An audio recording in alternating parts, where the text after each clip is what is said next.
Hi hello കൂട്ടുകാരെ, എല്ലാ കൂട്ടുകാർക്കും പത്തരമാറ്റിൻ്റെ നാളത്തെ പ്രൊമോ റിവ്യൂയിലേക്ക് സ്വാഗതം.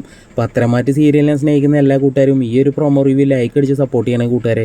അങ്ങനെ നമ്മുടെ ആദർശാണെങ്കിൽ സിറ്റ് ഔട്ടിൽ ഇരിക്കുന്ന സമയത്ത് അബിയാണെങ്കിൽ വന്നിട്ട് പറയുകയാണ്, ഏട്ടനിപ്പോൾ ഭയങ്കര ആത്മവിശ്വാസത്തിലാണല്ലോ, ഏട്ടത്തിയെല്ലാം അറിഞ്ഞതിൻ്റെ ആത്മവിശ്വാസം ആവൂലേ എന്ന് പറയുകയാണ്. അത് കേട്ട ആദർശാണെങ്കിൽ ചാടി എണീറ്റിട്ട് പറയുകയാണ്, എൻ്റെ ആത്മവിശ്വാസത്തിന് ഒരു കുറവും സംഭവിച്ചിട്ടില്ല, കാരണം ഞാനൊരു തെറ്റുകാരനല്ലാന്ന് എനിക്ക് നല്ല പോലെ അറിയാമെന്ന് പറയുന്നത്. അപ്പോഴാണെങ്കിൽ നമ്മുടെ അനിയാണെങ്കിൽ അങ്ങോട്ട് വരികയാണ് കേട്ടോ. ഏട്ടൻ എന്തിനാണ് ഇത് ഏത് നേരം ഇങ്ങനെ പറഞ്ഞുകൊണ്ടേ ഇരിക്കുന്നത്, എനിക്ക് നല്ല രീതിയിലുള്ള സംശയം ഇവനെയാണെന്ന് പറയാൻ കേട്ടോ.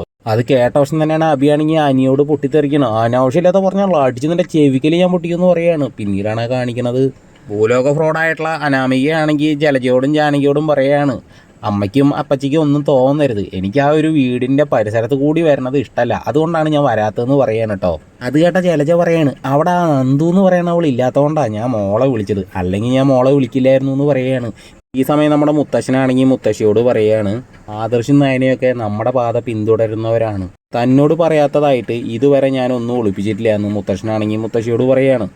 എന്നാൽ ഒരു കാര്യം മാത്രം ഞാൻ തന്നിൽ നിന്നും മറച്ചു വെച്ചു, അത് ഞാൻ ഇന്ന് പറയാമെന്ന് തീരുമാനിച്ചിരിക്കുക എന്ന് പറയാണ്. ആ സമയത്താണെങ്കിൽ നമ്മുടെ ആദർശം നയനയാണെങ്കിൽ സ്റ്റേ കേസ് ഇറങ്ങി ഇങ്ങോട്ട് താഴോട്ട് ഇറങ്ങി വരുന്നതാണ് പ്രൊമോയിൽ കാണിക്കുന്നത്. അപ്പോൾ എല്ലാവർക്കും ഈ ഒരു പ്രൊമോ റിവ്യൂ ഇഷ്ടമാണെങ്കിൽ ഒന്ന് ലൈക്ക് അടിച്ചും സബ്സ്ക്രൈബ് ചെയ്തൊന്ന് സപ്പോർട്ട് ചെയ്യണം കൂട്ടുകാരെ.